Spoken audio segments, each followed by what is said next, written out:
Assalamualaikum warahmatullahi wabarakatuh. Kami dari kelompok 12 akan menjelaskan tentang teori Gunter Kress. Sebelum masuk ke teori Gunter Kress, saya Ahmad Taufik akan menjelaskan tentang biografi Gunter Kress. Rudolf Kress atau biasa dikenal sebagai Gunter Kress lahir di Nuremberg, Jerman pada tanggal 26 November 1940. Beliau dikenal sebagai ahli bahasa dan ahli semiotik. Beliau juga dianggap sebagai ahli dalam teori analisis krisis, semiotik sosial, dan multimodalitas, khususnya yang berkaitan dengan implikasi pendidikannya. Kress juga digambarkan sebagai salah satu akademisi terkemuka pada awal abad ke-21. Kress juga menempuh pendidikannya di Universitas Newcastle, Australia. Beliau juga dilatih sebagai ahli bahasa di Australia dan London di bawah bimbingan MAK Newcastle Holiday. Gunter Kress juga dikenal dalam kontribusinya pada studi multimodalitas.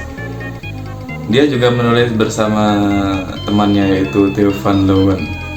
Dan tidak lama kemudian beliau meninggal pada tanggal 20 Juni tahun 2019. Sekian biografi singkat dari Gunter Kress. Assalamualaikum warahmatullahi wabarakatuh.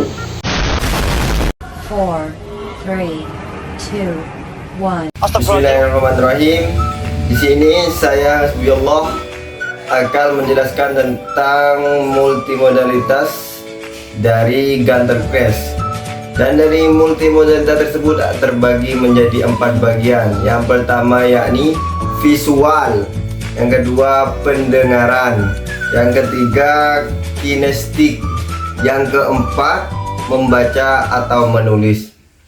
Nah, visual di sini adalah sesuatu yang dapat dilihat oleh mata kita sendiri. Pendengaran adalah untuk mengenali sesuatu, mengenali suara dalam kejadian di lapangan tersebut. Yang ketiga yakni kinestik. Kinestik adalah kecerdasan atau merupakan salah satu jenis kecerdasan majemuk. Kecerdasan merupakan kemampuan seseorang untuk berpikir dalam solusi apapun yang terjadi dalam lapangan tersebut. Yang keempat yakni membaca atau menulis. Nah, membaca atau menulis ini kita harus menulis kejadian tersebut agar kita dapat menemukan solusi atau tidak lupa dengan kejadian yang ada di lapangan tersebut.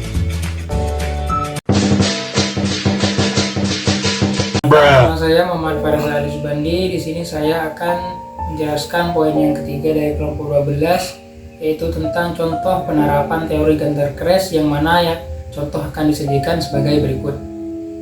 Nah, di sini saya mengambil contoh slowdown, yang mana pada kali ini saya kebagian contoh penerapan teori Gunter Kress. Nah, sini saya mengambil contoh slowdown di sini. Nah, secara garis besar di sini ada 4 poin yang akan saya kaji, yaitu yang pertama secara media teks. Nah, secara media teks ini kata slowdown ini sebuah tanda atau simbol yang terkhusus kepada pengemudi, yang mana memberitahu kepada kita, kepada pengemudi, untuk mengurangi kecepatan atau memperlambat kendaraannya. Nah, yang kedua yaitu mode linguistik. Nah, kata memperlambat, kata slow di sini yang artinya memperlambat, itu memberitahu kepada kami tindakan yang harus diambil alih oleh pengemudi, yaitu menyampaikan kepada kita secara tidak langsung untuk mengurangi kecepatan kendaraan kita. Itu secara linguistik. Terus yang ketiga, poin yang ketiga yang kita kaji yaitu mode visual atau secara fisik, secara indera mata. Secara indera mata di sini dari kata sudah jelas di sini bahwa slow down di sini untuk mengurangi kecepatan kendaraan kita. Andai di sini warnanya hitam, ya kita tidak tahu tanda apa atau arahan apa yang harus dilakukan oleh pengemudi. Nah, di sini sudah jelas secara fisik ya, secara indera mata, secara font saja sudah jelas bahwasanya di sini dikhususkan kepada pengemudi atau pengendara untuk mengurangi kecepatan kendaraannya. Terus yang keempat atau poin yang terakhir yang saya kaji yaitu secara mode spasial. Apa itu mode spasial?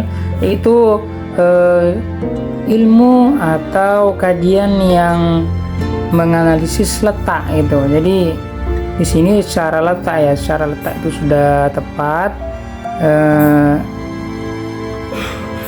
Letaknya juga tepat di jalan ya, sehingga dapat dilihat oleh pengemudi dan memperlihatkan kepada pengemudi untuk menghindari kecepatan dan kecelakaan di jalan. Nah, itu yang kita kaji di dalam gambar ini. Nah, di antara lain multimodal di sini adalah suatu teori yang digunakan pada sebuah analisis wacana kritis. Nah, pada analisis wacana kritis di sini Gunter Kress tidak mengacu kepada konteks teks saja. Jadi beliau itu menerapkan teori ini pada cabang semiotika dan lain-lain, atau cabang kode-kode atau tentang simbol-simbol lain-lain. Nah, pada teori ini diterapkan pada tafsir lisan, yakni penerapannya pada ceramah yang di dalamnya ada audio atau visual yang berupa gambar atau gerakan, misal kayak yang ada di TikTok. Nah, seperti itu. Secara mode, nah mode itu bisa dikatakan atau bentuk sebuah wacana dalam sebuah teks, dan media adalah tempat dari sebuah wacana. Mungkin sekian dari saya. Wassalamualaikum warahmatullahi wabarakatuh.